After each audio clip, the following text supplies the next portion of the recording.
Welcome sa Nagmamausay with Leia Rasay, a podcast journeying through the stories of Filipino creative workers. This is powered by Husay.co, providing career management for Filipino artists as well as creative solutions for businesses. So our guest today is Dr. Eva Marie Wang, founder and convener of Hiraya Collective PH, a La Union-based community where blind and sighted individuals co-create and learn together. Since 2022, Hiraya has been offering multi-sensory workshops and residences in acting, songwriting, improv, spoken poetry, and more, empowering the blind community through creative expression. Through curiosity, play, and innovation, Dr. Eva challenges misconceptions about disability while nurturing talents and advocating for accessibility, equality, and social change. So yung recording ng episode na ito ay shoot namin sa La Union, kung saan nakabase ang Hiraya at ang kanilang community. So you're watching a shortened version of this episode. To listen to the full conversation, just go to Nagmamausay on Spotify or Apple Podcasts. I love making ways for artists to make their art happen. Itong mga ginagawa namin, it's still the season. Ito pa yung panahon. I just want to keep on doing it kasi there's joy also. So, hello! Dito tayo sa Nagmamahusay with Leia Rasay sa La Union. So, kasama natin si Dr. Eva Wang. Yes. How did you start? Even the influence of yung advocacy doon sa space. So, I'll introduce Hiraya. So, si Hiraya, ang meaning pala niya, yung word na Hiraya ay imagination. So, actually, ako pala si Eva. I'm right eye blind and left eye blurry. So, ako ay excited ipanganak. Lumabas po ako ng 6 months. So, premature baby. Ang tinatawag sa condition ng mata ko ay retinopathy of prematurity. So, ngayon, so totally blind. Pero yung kabila ako, nakakita pa ako. So, actually, may glasses ako. Kung gusto kong maliwanag, kung kailangan ko magbasa. Pero kung hindi naman, tinatanggal ko siya. Ito, okay lang. Comfortable ka Yes, ba? kasi wala akong kailangan basahin. Okay. So, hindi sobrang liwanag. Dahil tinatanggal ko rin siya para hindi mapagod yung mata ko. Okay. So, and at night, I'm quite night blind. Parang gano'n. So, nahirapan ako mag-navigate kung pababa or paakit. Okay. If it's okay to ask, yung sa parents mo, were they supportive dun sa likot ng utak mo? Hinayaan na lang ako. Actually, my dad passed away na for a long time. I think, siguro, interesting, our family dynamics really made us be tough. Tough, parang ganun kasi, syempre, growing up, medyo may mga struggles that we've had to face. Parang as a young, you have to be madiskarte. Parang, I think, I really owe a lot of things that I do yung sa formative years ko na yung pagiging malikot. Parang, syempre, when times are difficult, ang channel ko that time is yung mga school extracurricular. I really love extracurricular. Nung sa high school, ganyan, lahat, sinalihan ko na, leader ako lahat, ganyan. Tapos, kahit student council, parang, ngayon, shout out sa aming high school nun. Parang, president ako dati ng student council. Tapos, may mini fair kami. Hindi any mini fair lang. Talaga may mga rides kami, ganyan. Nag-ano kami ng wall climbing. It's parang a fundraising for the scholarship. So, may mga booth na nagbibid yung mga tao. Talagang full-blown, siya, parang mini fair. So, parang dun pa lang, nakikita ko na yung, parang na-inspire na ako na when you have something on your mind, it can be done. So, yung time na yun, very permissive yung mom ko. Parang, basta maging mabuti kayong tao, no? Parang, do anything you want. Parang, nag-overnight ako sa friends ko, nag-scouting din ako. So, overnight sa school, mga camping. So, I think that really gave me that, yung lakas ng loob to do things. Parang, bata pa lang ako, I traveled alone. Parang, missions, kasi sa church pa ako noon, no? Parang, mga ganon. So, parang, although ngayon, syempre, no, parang, kung iisipin mo din, parang it's a risk also that what I do.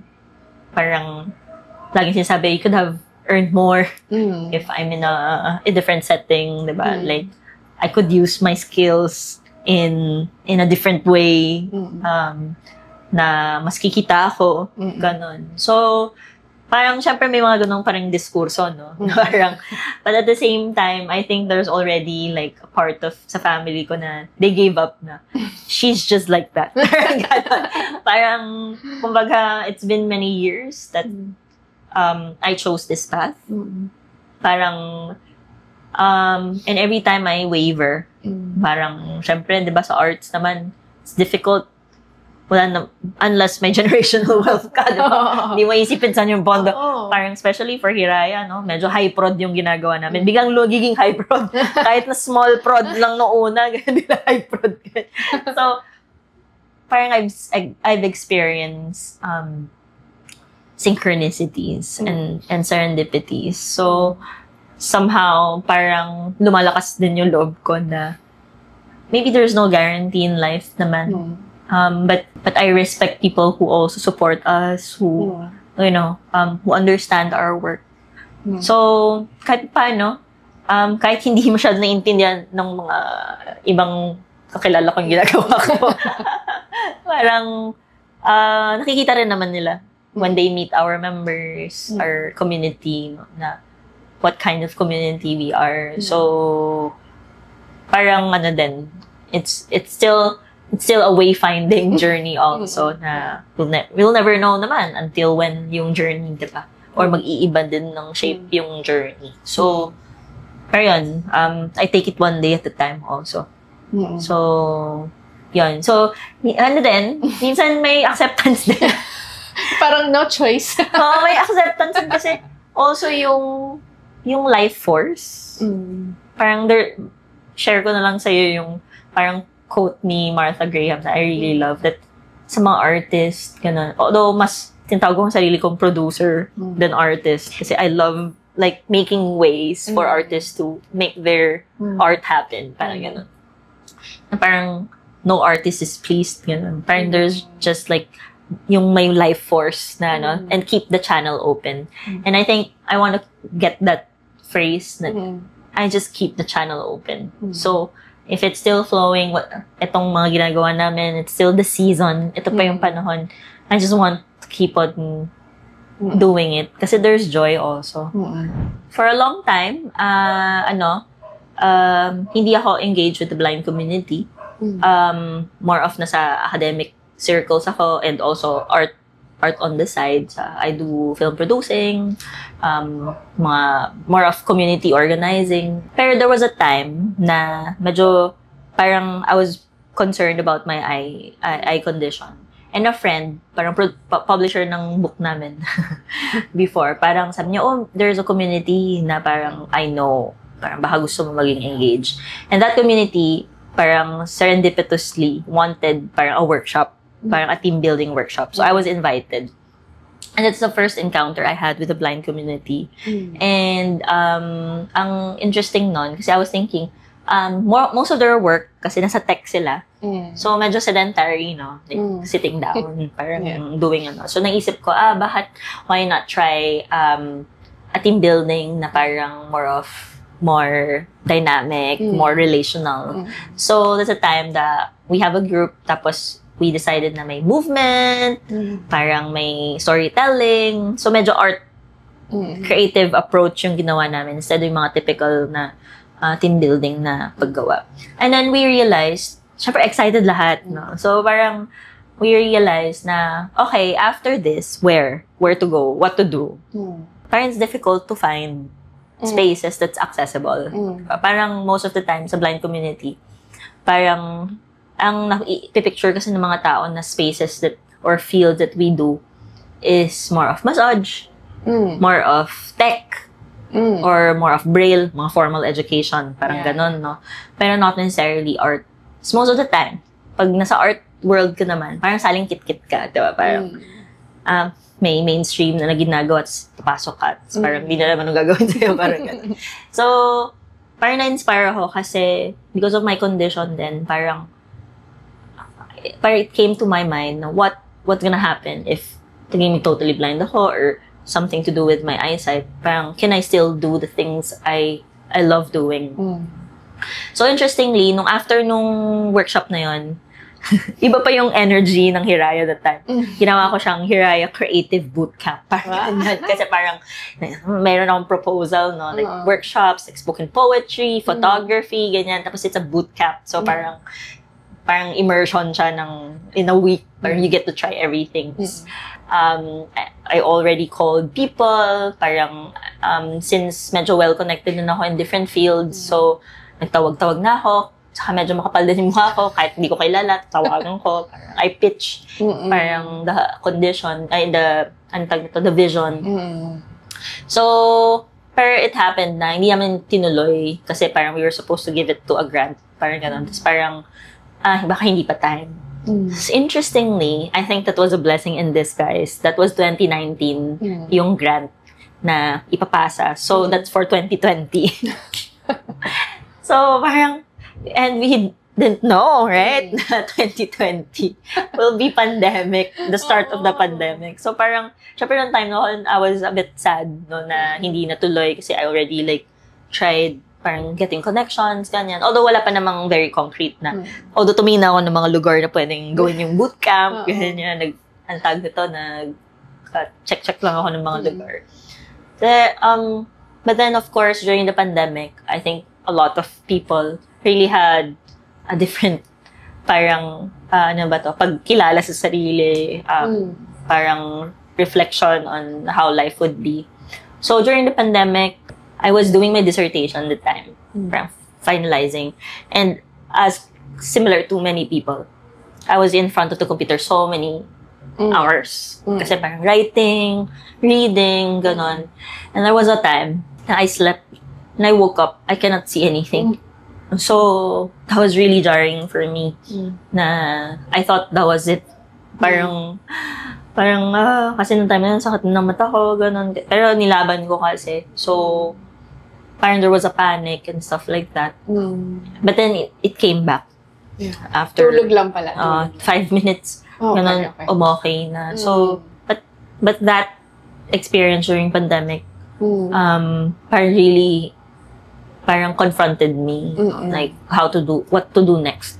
Yung nag-open up na yung after pandemic, no? Parang, I really told myself na I don't want to stay in hyper cities. Kasi I've lived in hyper cities for a long time, like, Japan, Tokyo, Seoul, Korea, Manila. So, parang sanay talaga ako sa lagare. So, parang sabi ko, I don't wanna do the same thing as what I've done before. So, the time, I went to Iloilo because it's my dad's 20th death anniversary. I've never been to Iloilo. And that's the time, then I opened up the proposal nung Hiraya Bootcamp. So, parang, that was really an interesting thing kasi I thought I'm gonna open it up in Iloilo. Pero, funny na I got a call na someone's interested in what I do, parang as a writer. Pero parang they've been inviting me to La Union. Friends ko na mga artists. Parang, come to La Union. Even before pandemic and during pandemic, parang ganun. Kasi madaming artists na nag-move doon. It's, of course, the environment is like, very conducive for art, ganyan. Pero ako kasi inisip ko, hindi man ako nagsuswimming, hindi man ako nagsusurf, ganyan. So, pero at the same time, when I was offered, parang interesting, I sent my CV, tapos parang, you're not just a writer, parang you can explore this campus kasi it's parang Center for Learning and Innovation, parang that is my jam. Parang in learning and parang exploratory thing. So, sabi ko muna, I'll check. Kasi parang I have my bias, diba? Parang, I've been a city girl, parang gano'n. Kaya ko bang, mabubuhay ba ako doon? Parang gano'n. Dagat-dagat. Parang mabubuhay ba ako doon? So, I have my own impression being from Manila, from being a city person. So, nung pumunta ako, there was just magic.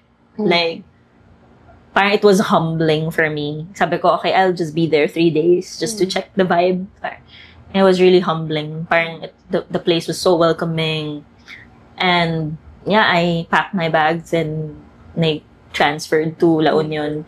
And what I love about the place, and I think it's a perfect home for Hiraya, because the word La Union means the union. And what we're pushing for is inclusivity, diba? Yung paglalaro din, no? Parang, I think historically, this is really a melting pot, parang a meeting place of different kinds of people. So parang nagsakto lang. There was like really magic na, I mean, I never thought naman na what's gonna happen here, diba? It's really just like the feeling, the intuitive feeling na there must be something here. With your mindset now, di ba, like, yung mas open, like, galing ka sa hyper cities, tapos ayaw mo na, to the point where parang, sinusuka mo na siya. So, parang, ano yung nagbago? Kasi, di ba, yung, somehow it's anti whatever you were doing before. Di ba? Ano yung parang, yung gusto mong daliin yung sa mga nakasanayan na. Actually, that's interesting kasi parang I think in the hypercities, parang more of, syempre ako galing din ako doon. Parang meron kang parang Imperial Manila, di ba? Parang kung nandun ka sa city, parang ito yung very progressive. Ito yung mga, parang good yung mga, yung sa art space, parang pag sa others outside, parang hindi, medyo, parang secondary. So, pero that really challenged me, no? Na parang, bakit dyan ka lang? Parang, yun yung kasi with, parang kung hindi pa nila alam yung credentials, parang ganon, parang hindi ka masyado papansinin talaga, diba? Pero at the same time, parang, I love that challenge also. Parang, na, you can be in this city. Parang, ang hirap explain, but when people come to La Union, to our space, they will know why I'm staying here. Parang, siguro when I was younger, I would have a different feeling, no? I don't want to be stuck here or something like that. Kasi I was still traveling the world. Parang, I think it's the season also, yung panahon. During the time, when I was younger, the season, the panahon, yung assembling ng mga bagay ay iba pa. So, I was into museums, parang kaya okay din na nasa hypercities ako nun. Kasi, Korea has a lot of mga art, ganyan, pinupuntahan ko lahat, mga hindi accessible here in the Philippines. Parang, wow, sobrang accessible doon, punta lang ako doon, show up lang ako, hindi na ako pipila, ganyan. May libre pa minsan. So, that was the time, during that time. Ngayon naman, what's humbling is being in La Union is the concept of yung panahon din na nung una pumipat ko dito parang meron pa akong 7 PM online gayon yung Manila energy dinala ko pa dito no tapos parang wala nang tao dito sa buong lugar parang ako na lang I'm not saying na hindi ako busy pa rin ako ngayon pero I always have that time parang that invitation to go back to the sea. Kahit hindi ako magaling lumangoy. Parang the fact lang na nandun ako sa beach, like it's just 2 minutes away. That's why our members love being here, also in our space. Kasi this is reclaiming of space. We just like to reclaim spaces, whether nasa beach or sa club. Parang we love being in space. Cafe, mahilig sa mga cafe, ganyan. And La Union has everything like that. So parang, it's just humbling na I never thought that I will be in this surf town. Parang wala talaga. Parang of my journey. Parang I thought I'm gonna be an academic. You know, I've been doing parang a lot of, although community organizer din kasi ako. So, parang end goal ko that time is to be a professor. Parang ganun. Pero, I think that's also humbling for me na parang even if I'm not a professor, I'm still in that knowledge space, parang that in the learning spaces na that's more aligned to what I value. Yung freedom, yung relationship. I think yun yung binabasag ko din for myself. Kasi syempre minsan nag-waver din ako pag dapat ba nag-academia ako ulit ganon. Pero na-realize ko na I will not meet our community. Parang the way we talk about things, the way we dream together, or muni-muni ng mga bagay. parang ka din naman nasa school. Parang ka din nasa university. Yun nga lang, it's just a different vibe. So, parang, that's why it's also decolonizing knowledge bases. Yeah. It's not just in these institutional aspects, no? But, we love working with them. We've worked with different universities also, whether in the Philippines or abroad. So, medyo, meron pa rin ganun, no? Yung wayfinding niya, nandoon pa rin. So, yeah. And so sila rin, they get to know you na para, meron palang ganito. Tapos magre-resign na yung mga yan. Joke lang po. Ang dami nga iba pumupunta dito. Parang, ang ganda ba na talaga? Kasi yung iba, worried ba? Meron bang hospital doon? Ano ba, may malapit bang ganito? Ganyan. Sabi ko, okay lang yun. Meron ko. So, kasi syempre, understandable, di ba? Kahit ako din naman, when I first came here, parang, bubuhay ba po doon? Parang gano'n. So, parang interesting siya talaga na i-break niya yung mindset mo of what is a good life. Parang yun, parang I'm just happy sometimes na naghihinto lang ako na, kalain mo na, nandito ako, parang gano'n. So, tsaka nag-swak siya, diba? I was interested with wayfinding, sa boats and stuff. And I'm here sa dagat. Na ang ganda ng sunset. I'm not romanticizing naman. Always maganda yung sunset.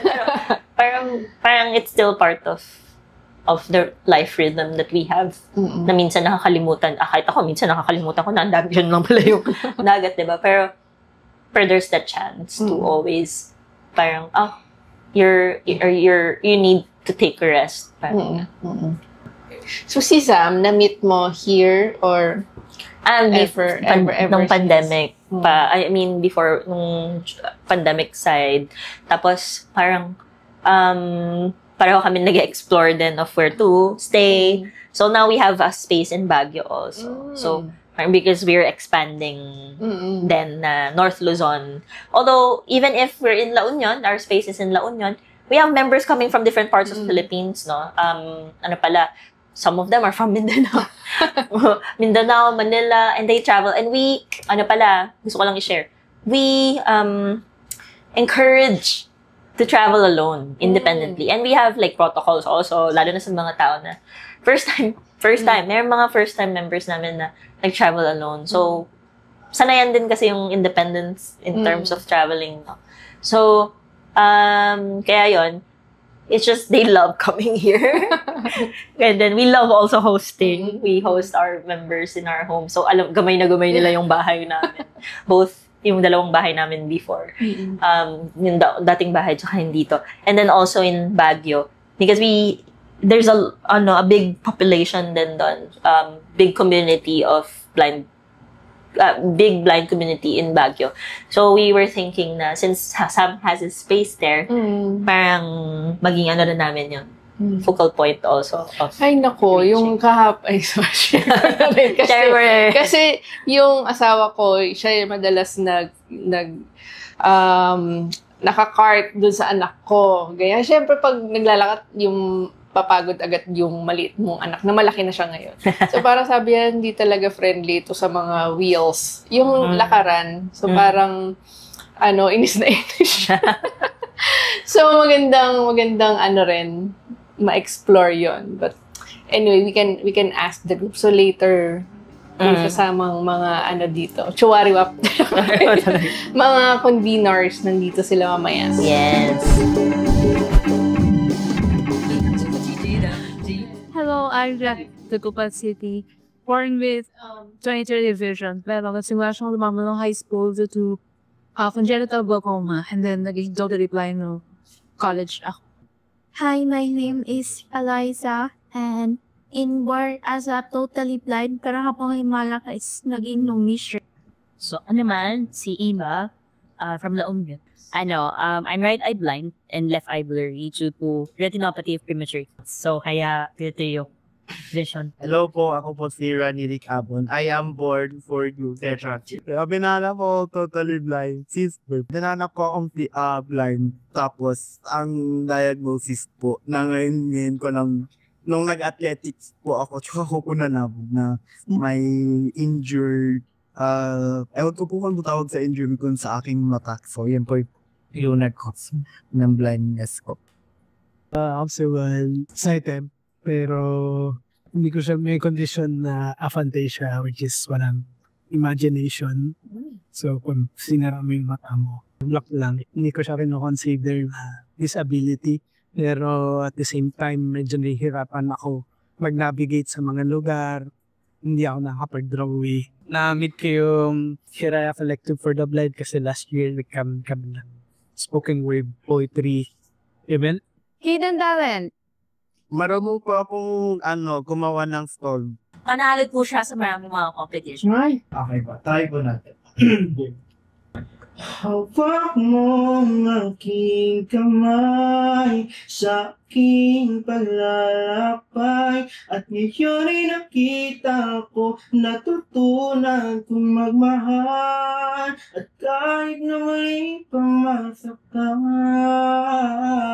lahat may dahilan kadiliman yung pinarang hinilawan mong daanan. Ay, napilitan pa yan. Di ba you ready? Oo. So, si Eliza rin, pareho sila, actually, mga talented singers. Nag-perform sila sa mga competition, sa mga events. Before it's too late, I'll take a step away. I know one word will make me go rushing back to you. So I'll just shut my eyes, forget that you were mine. I know one word will make me go rushes. Okay na. Nalakang ako. Nalakang ako ng emotion. Moira to, Moira. Oo nga. Si Ona na siya. Sukit power. Split lang ako ng parang 1 minute. Konkretong plano ang kailangan aking utang. Ayaw ng tagpe-tagping, parte-parte, kaya't gabi-gabi, sumusulat. Hinahasa ko yung lapis. Pinapatulis ko yung utak. Biniligyan pansin yung mga bagay na walang pansin sa akin. Bakit? Dahil ako'y gutom. Ako yung baga ng apoy sa sigaan. Hindi kontentong sumabay sa agos ng buhay. Gusto ko umambag. Ayaw ng kumpleto at magaan na buhay. Gusto ko yung bigat. Kung bakit? Dahil ako'y gutom. Ako yung baga ng apoy sa sigaan. Ang sabi nila sa akin, pag may tiyaga, may nilaga. Pero gusto ko ng sinigang. Ang ganda kapag may mga open mic. I think that's what we love when we gather. Parang yung energy nagpapasahan din. Go open mic. May gusto pa ba mag-share? Kung dali mo akong salas, wait lang po. O hindi lahat sabay. Kaya sabay ito na ang ambot ko. Actually po, magaling na writer si Jai at nag-voice over din siya. Kaya watch out for our book. Anong genre ang sinusulat mo? Sa ngayon, hindi naman ako talaga into horror, pero for some reason, naging just a speculative fiction na lang ako. Parang fantasy, sci-fi, tsaka sa ngayon, mas na-experience ako sa scriptwriting for parang fiction pods, ganyan, or audio drama. For someone na casual lang na tao, parang ano yung gusto nyong sabihin? Ano ba yun? Parang yung misconception na parang relax ka lang, huwag ka masyadong kabahan, gano'n. Na ako lang to. So, pag may nakaharap kayong stranger, yung gusto nyong sabihin, okay lang guys, gano'n. Okay. May ka-close naman ako na pwede kong sandanan yan. Tatawagin ko yung ka-close na. Tapos, dadalbalin lang namin hanggang sa maging kaibigan namin siya. Tapos, hanggang sa ma-feel niya lang na, hindi siya words parang hindi namin siya pagsasabihan ng kami lang to, okay lang yan, gano'n. Parang ipapa-feel namin sa kanya na okay lang na maging komportable siya sa amin. Kasi ganun ako mag-welcome. Kailangan, manghihila ako ng kasama ko din. Para daldalhin yung stream din na yan. Para in that way man lang ma-feel niya na welcome siya and at the same time, maging komportable siya sa akin. No, sure. Ako kasi super mahihayin din ako so hindi ako pala approach. Pero consider ko naman yung sarili ko bilang approach ako. Usually, lumalabas na yung pagiging komportable kapag nagkainuman. Alcohol pala. Curious ako, like, for example, sa Hiraya kasi, we've met different strangers also na artists. Parang, parang may ano tayo, galap tayo ngayon. Pero, we're always ready to show up. Parang meron ba tayong, parang sa based from experience or something na, parang, kunyari may iba ding artist na sumakapag-work with us. Nala na yung mga nakaka-engage sa ating communities or anything that we want to share. Kung gusto nila maki-jam with us. Nakausap ko, hindi ko sure kung si Derek at Aki yata. There's still members din namin. Yung sinabi nila na nagtatanong kasi kami kung paano tayo magiging mas friends or mas close. Siguro yung pinaka-tumatak na sinabi nila is para masarap daw sa feeling pag tinuturing sila na parang na hindi sila tinuturing na persons with disability, na parang dito tayo sa isang space tayo at ganito tayo lahat nagkataon mo na bulang ako pero tropa na yun. Siguro yun yung parang tumatak sa akin sinabi niya. Kaya pag may mga nagtatanong sa akin kung paano makipagkapwa or sa mga blind community na friends ko, parang yung partner ko naman pumunta sila sa Baguio. Parang medyo nahihiya kasi siya. Kunyari, paano ako yun, kung yung matanong okay lang ba tumawa sa joke ni Ron? Parang okay lang. Okay lang. Parang feel ko mas appreciate nila na film. Actually, interesting din. Parang maraming kami collaborators na parang yun nga, laging, hindi pa ako nakaka-meet or okay lang ba, wala akong alam. And we always tell our collaborators, it's okay, parang community namin, we're very open na magtayo na air, chill lang kami. Kasi you get to know the do's and don'ts, parang ganyan. When you're there, kailangan nandun ka. Kasi parang puro idea lang on your head.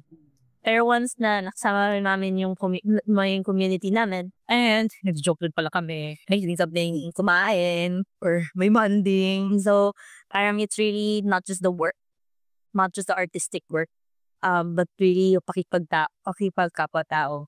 And then, parang natural din yung paggawa ng art. Parang, yun nga, parang lahat tayo artists. We're artists just like you. So, parang once na nagsama-sama, ang ganda ng synergy na. So, kaya, it's okay. Come and meet us. Anong meron sa Hiraya or kahit hindi Hiraya or yung basta good experiences nyo na sana meron nationwide or in a larger setting? Siguro yung community na nagsasama-sama yung mga racial impaired at sight-up na, yun yung kagaya ng sinabi ni Sir Juan. Kasi ang ganda nun, yung hindi naman nino-normalize yung pagiging person with disability. Pero parang hindi iniisip yun nakakulangan para hindi makipagkapwa sa mga may kapansong. Ang saya kasi ng ganong feeling na lahat tayo, may kakulangan man o wala, hindi mo iisipin. Ang iisipin mo lang kung paano ka makipagkapwa sa akin. Bukod sa mga workshop, yun yung I guess yung pinaka the best experience mo. Hindi ko lang pinagmamalaki na meron ng Hiraya. But tinitreasure ko. Kasi yun yung experience na nagbo-boost ng confidence. Hindi lang ako, naming lahat na nandito. So, kung merong ganong society, or yung bansa natin may ganong klase ng mindset, nasasabi ko, ang ganda ng community natin, ang ganda ng bansang Sofashield. Yung pagiging accessible ng bansa, hindi man ganong kalawak, at least sa tao man lang, nafe-feel natin na accessible tayo para sa isa't isa. Yung din sa akin kasi hindi naman talaga may raise yung disability namin. Pero basta yung open ka na makipag-interact, makipag-connect, na hindi lang yun yung makikita mo, hindi yung disability ng knowledge. Kasi, or meron naman tayo mga tao. What we're happy then is more than the output. Na parang yun nga ba minsan workshop, exhibit yung mga ganyan. But more than the output, it's a creative community na it's a process that we really treasure din. Yung nasa building relationships din yan. Hindi ka maka-collab ng ganang kalalit din. Hindi nyo nakikilala yung isa't isa. So, Hiraya, we really value din yung mga unstructured times na lang sa beach. Really hoping that there would be spaces, more spaces, na you could just show up there and feel na you're not salingkit, parang mabiglang di nila alam anong gagawin. But be curious. So we hope na hindi lang dito, that we could also meet more people who are interested. Gusto ko lang pong i-share na i-promote yung TikTok account ko. That's Ronnie Abo. Napakalit. Yung Ronnie Abo. Tapos, YouTube channel ko po, Ronnie Abo. Kung gusto niyo po mapakinggan yung ibang covers ko doon and then yung ibang original songs ko din po, nandun to sa aking YouTube channel ko. That's Ronnie Abon. And, ayun, promote ko lang din. I-follow nyo din po ang aming Facebook page. Meron na ba, ma'am? Jiraya collected 8 topic. Miraya Collected G8. Verifying muna kaya po, nagkukulong siya din, di ba po? At ako na-follow. Follow niyo po yung aming Facebook page at Instagram. same din. Yes. Yeah, same din, Hiraya Collective G8. Ayun. At sa mga, yung mga ibang artists din na gusto po makipag-collab with us, feel free po na mag-reach out po sa amin. Kami din po ay willing pong matuto. And open pong mas makilala pa po yung mga artists na interesado rin po makilala yung mga gaya namin. Kamulkalak din po yung It's called Lihin po. Can be found on my YouTube channel, RBHK. And then if you heard the song guys, you liked it, don't forget na rin to like and subscribe na rin. May TikTok rin ako, _map42. Yan. I-promote sana yung page namin yung ate sa Afro11 Productions. Para sa mga audiodrama namin, Short Fiction Podcast, hindi pa rin ang plastic ato. Thank you! Lahat po!